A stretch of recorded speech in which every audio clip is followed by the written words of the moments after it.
Bienvenidos y bienvenidas a este nuevo episodio de Licencia para Sentir. Yo me llamo María Angélica Navia López y soy una psicóloga que sigue descifrando este mundo emocional.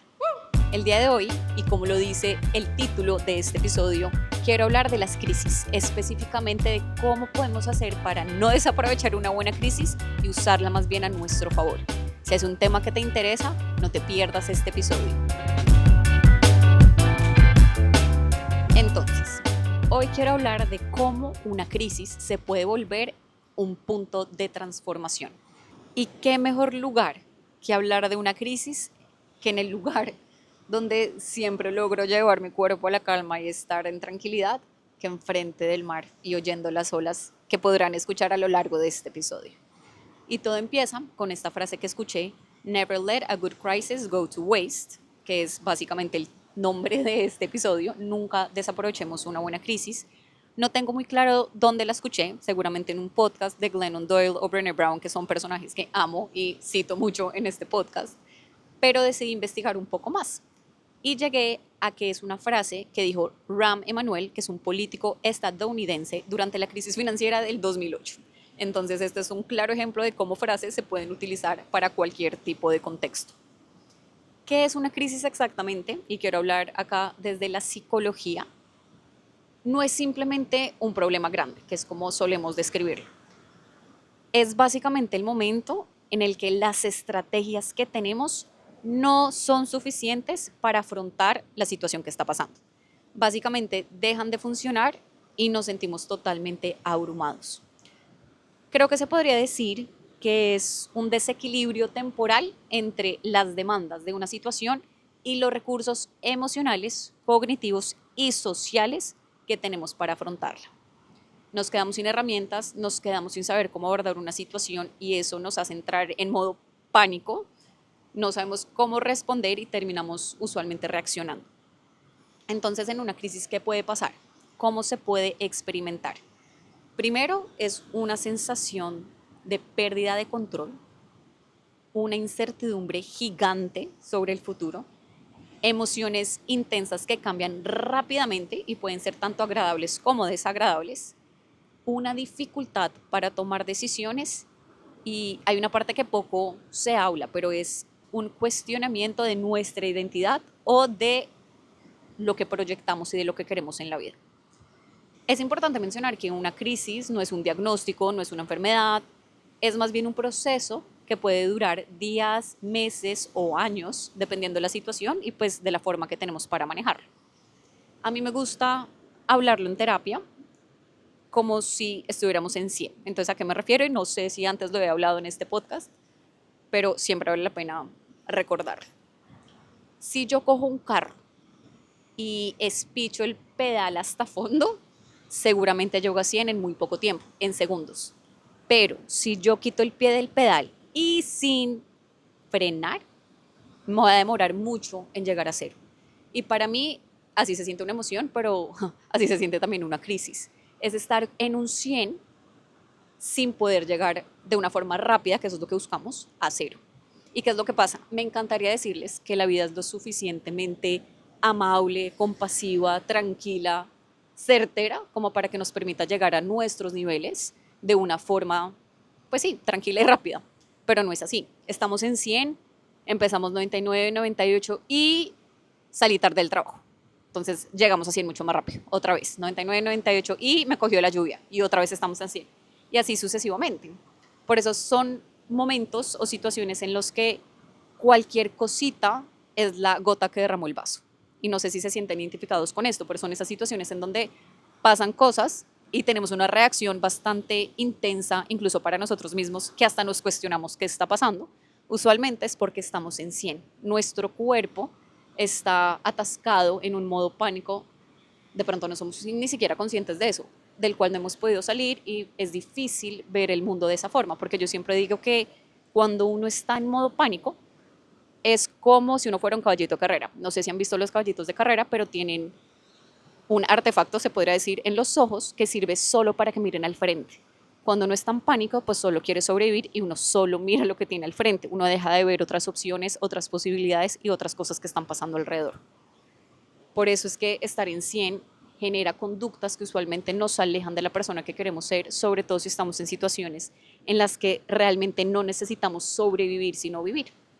Pero el cuerpo está en 100, está en modo pánico y estamos viviendo una situación crítica. Y acá les quería contar de la última vez que tuve una crisis y la razón por la cual hago este episodio. Y es que justamente hace un año tuve una crisis por un tema de fertilidad. Si quieren saber con mayor profundidad qué pasó, los invito a escuchar el episodio 37 de la segunda temporada, llamado Cabeza versus Corazón, mi decisión de no congelar óvulos. Pero les hago un pequeño resumen. Terminé haciéndome un examen que me mostraba la reserva ovárica, es decir, cuántos óvulos tenía todavía mi sistema. Y el número salió tan bajito, pero tan bajito que básicamente también me tenían que descartar una menopausia precoz. Todo esto abrió un debate de si congelar óvulos, si no congelar óvulos, que era mi oportunidad, que después no iba a poder, o sea, una cantidad de preguntas en mi cabeza que no tenía presupuestadas para ese momento de mi vida. Mucho dolor, mucho sufrimiento del cual ya voy a hablar.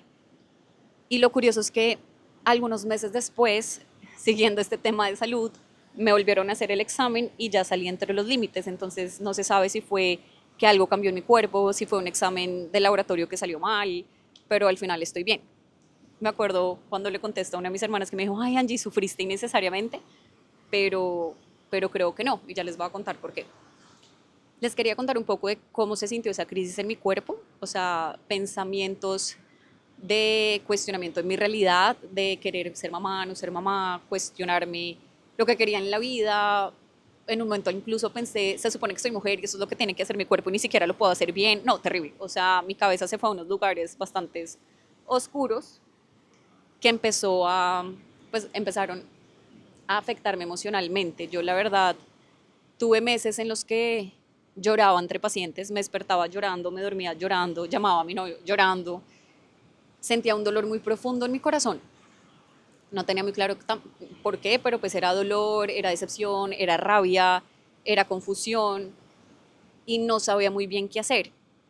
Y creo que me alcancé a aislar un poco, no le contesto a muchas personas, no sé, a veces tenemos temas que creemos que son tabús, sentimos vergüenza, pero cuando finalmente empecé a hacer algo al respecto, pues decidí en mi mente, pues si no hay cantidad, pues que haya calidad. Averigüé sobre este tema y empecé a cambiar mis hábitos para el momento de congelar óvulos y fueron hábitos que hoy en día mantengo porque son hábitos de sueño, alimentación y ejercicio.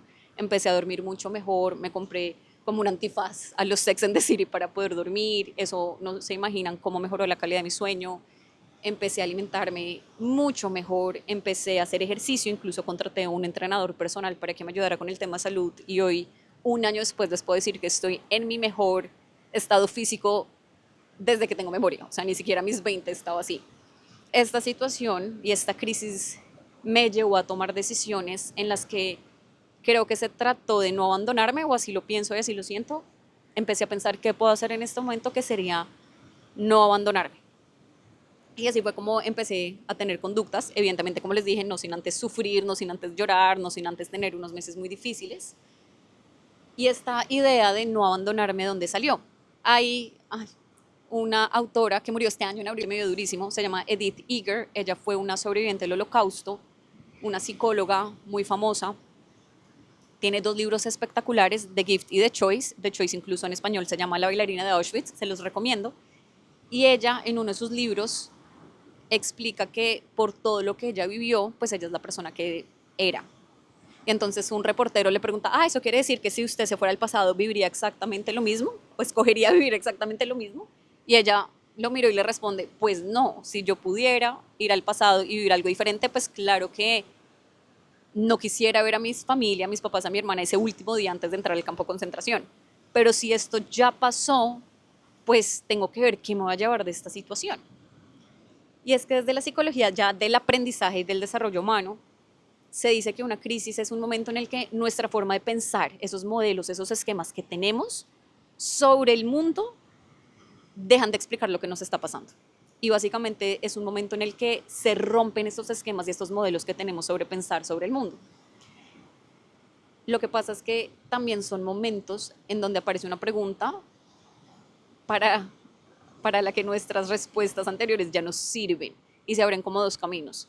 El intentar volver a ser la persona que éramos antes de esta crisis o permitir que la crisis nos reorganice nuestra forma de pensar, nuestras prioridades, incluso nuestra identidad. Por eso es que uno nunca debería desaprovechar una buena crisis, porque si me duele, si en efecto es una crisis, es porque eso que yo creía que era la verdad absoluta está en cuestionamiento. Y yo creo que eso es muy bonito y es mágico y son oportunidades que nos da la vida para hacernos ser conscientes de que no todo lo que creo es verdad y que es importante hacer actualizaciones a nuestro cerebro.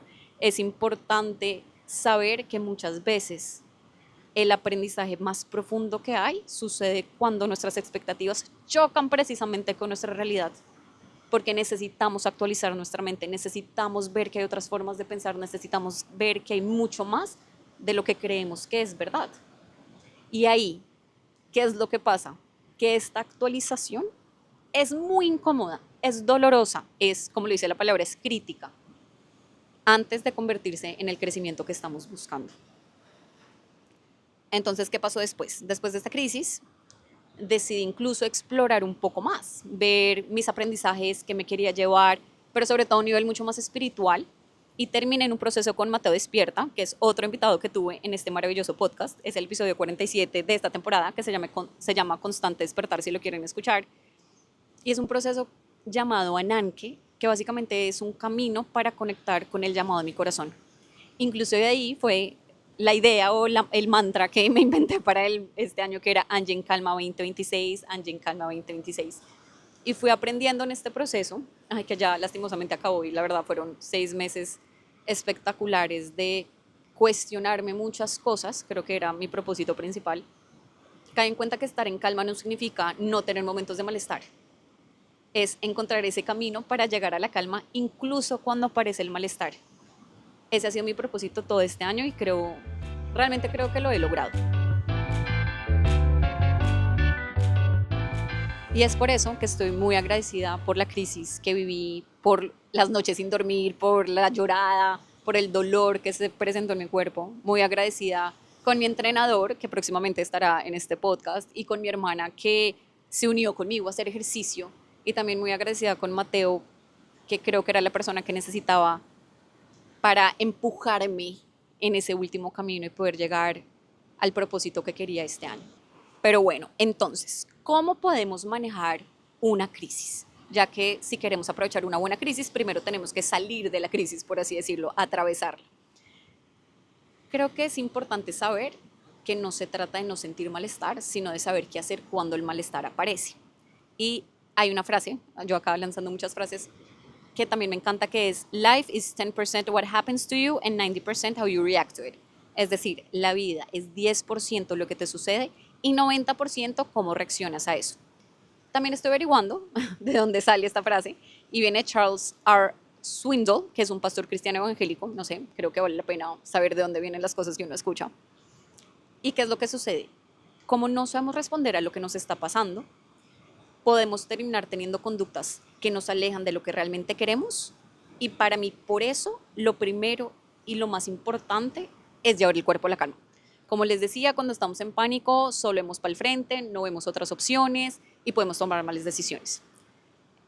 Por eso, recomiendo algunos ejercicios de regulación emocional, la respiración prolongada, que es, no importa qué tan corta o larga sea tu inhalación por la nariz, que tu exhalación por la boca sea lo más lento y lo más largo posible, pero sé y soy muy consciente que cuando estamos atravesando una crisis, incluso acceder a esas herramientas de regulación emocional es muy difícil.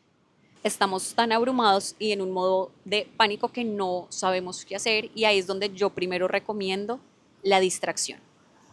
Ojo, que es muy importante saber de la distracción.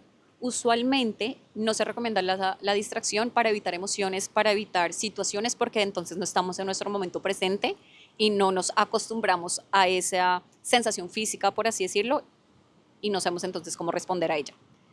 Pero para una crisis, lo que sentimos, como decía, es tan abrumador que a veces lo que necesitamos es distraer temporalmente esa intensidad emocional para tomar una mejor decisión.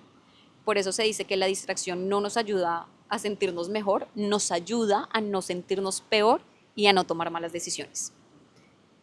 Para este tipo de crisis recomiendo dos herramientas. La primera es el TIP, T-I-P. ¿En qué consiste el TIP? T es de temperatura.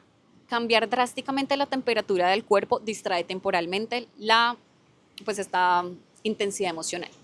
¿Cómo se hace? Yo recomiendo mucho agua fría, lavarte las manos con agua fría, bañarse con agua fría, la cara con agua fría. De ser necesario, esta es una herramienta que recomiendo mucho, coger un hielo sobre un lavamanos y esperar hasta que se derrita. Esto no solo va a generar un frío, sino que también va a doler, pero es un dolor que no nos va a generar ningún daño. Por eso se recomienda. Y lo interesante del cerebro es que el cerebro siempre se enfoca en el dolor más urgente. ¿Eso qué significa? Que sea emocional o sea físico, si estoy en un momento de crisis y mi cuerpo está en un desborde emocional, el hielo, como duele, toda mi atención se va a enfocar en eso y lo otro va a pasar a un segundo plano. La I del tip es intensa actividad física. Y esto no significa ponernos la ropa, hacer ejercicio y ir al gimnasio. No. En ese preciso momento, ponerse a saltar, ponerse a sudar, acelerar el corazón, eso genera como un cortocircuito del cuerpo de no saber si lo que está pasando es por la crisis o por lo que estamos haciendo. Y la P es de pausada respiración, que es la que les decía anteriormente, intentar respirar, intentar el conteo de 4, 4, 4, 4, 4 segundos inhalo, 4 segundos sostengo, 4 segundos exhalo por la boca y 4 segundos no hago nada. Todo esto sí lo podemos hacer. La segunda herramienta para este tipo de crisis es el gusto, y suena muy chistoso, pero si chupamos un limón, si nos ponemos gotas de ají o de picante en la lengua, nuevamente pasa este efecto de todo el dolor y toda nuestra atención se enfoca en eso y lo otro pasa a un segundo plano. Una vez el cuerpo está en este proceso de llegar a la calma, en este proceso de salir de nuestro 100, podemos seguir con las siguientes herramientas que les voy a contar. Primero, dejar de preguntarnos por qué a mí y más bien empezar a preguntarnos qué necesita de mí este momento. Miren que la primera pregunta nos deja de alguna forma atrapados buscando explicaciones que muchas veces no existen. En cambio, la segunda pregunta nos mueve hacia una acción. No se trata de justificar el dolor, sino de preguntarnos qué necesito aprender, qué necesito soltar, qué está intentando mostrarme esta experiencia. Segundo, y esta también es muy importante, ¿no? No tomemos decisiones permanentes en medio de emociones temporales. Cuando estamos en una crisis, el cerebro entra, como les decía, en modo supervivencia. Eso quiere decir que la amígdala, que es una pequeña parte de nuestro cerebro que tiene como función principal actuar como una alarma de supervivencia, esta partecita, esta amígdala, está hiperactivada y el pensamiento se vuelve mucho más rígido y catastrófico.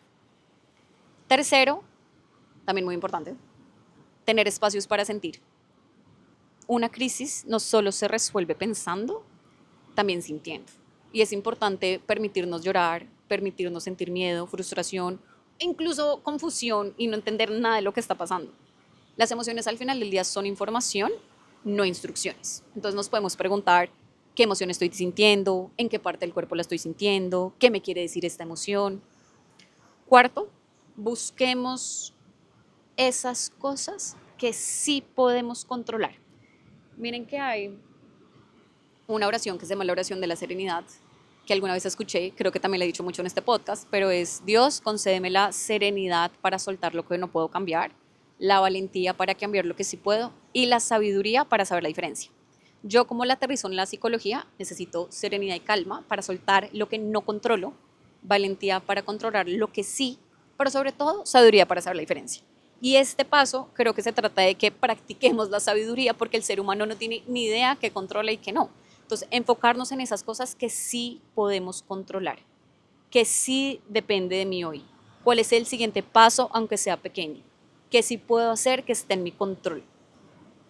A veces el siguiente paso es simplemente levantarnos, comer, llamar a alguien o salir a caminar. Por último, es importante preguntarnos quién quiero ser después de esta crisis. Y yo creo que es la pregunta más poderosa de todas. O sea, personalmente, la persona que soy hoy, un año después de esa crisis, 100% se acerca a la persona que quiero ser. Una persona que está cuidando su sueño, su alimentación, su cuerpo, una persona que a raíz de eso también se ha sentido mucho más cómoda en su cuerpo, tanto que, y esto lo hablaré más adelante en otro episodio, con una amiga, en una historia clínica pusieron que mi TCA, mi trastorno de conducta alimentaria, estaba en remisión. Estoy en un punto donde el ejercicio y la buena alimentación me han hecho tener una mejor relación con mi cuerpo y estoy comiendo sin culpa, que es algo que no pasaba desde hace 15 años. Entonces me estoy acercando a la persona que quiero ser, no solo en eso, sino también en la calma, en tratar de responder de forma calmada. Acá, siendo muy honesta, el fin de semana tuve una pequeña crisis de esos días, oigan, en los que todo sale mal. Y la famosísima frase, la gota que derramó el vaso es por algo. Imagínense que literalmente por abrir una bolsa le pegué un vaso y regué todo. Me dio durísimo, no por esa situación, sino porque yo decía, no puede ser otra cosa mal.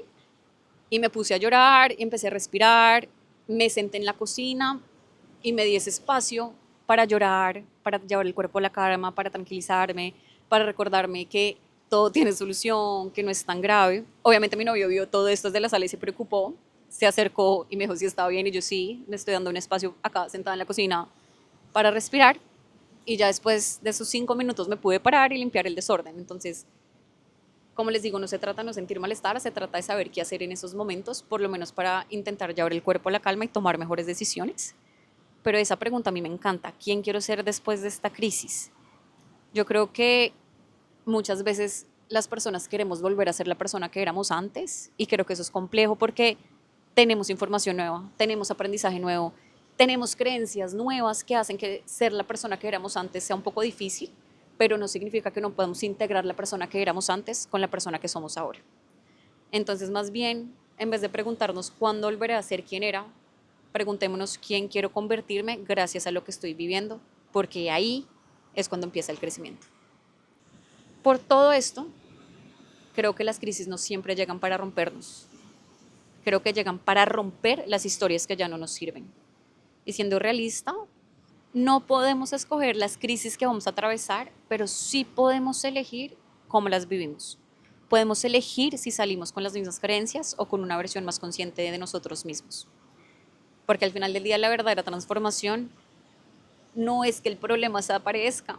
Hoy todavía me sigo cuestionando si quiero o no quiero ser mamá, si debería o no debería congelar óvulos. El problema sigue existiendo. Por lo que la verdadera transformación es mi manera en la que me relaciono con el problema. Y pues, mis queridos y mis queridas, ahí está. Un episodio dedicado a qué es una crisis, pero más allá, cómo podemos aprovecharla. Acuérdense de esto, nunca desaprovechen una buena crisis. Si ya la están viviendo, si ya la están atravesando, pues más bien miremos qué podemos sacar de ella.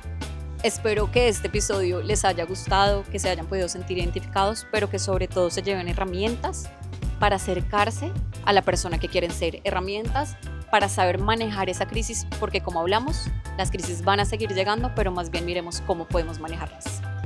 No siendo más, los espero por estos lados, donde seguiremos profundizando, explorando, navegando este mundo emocional. ¡Chao!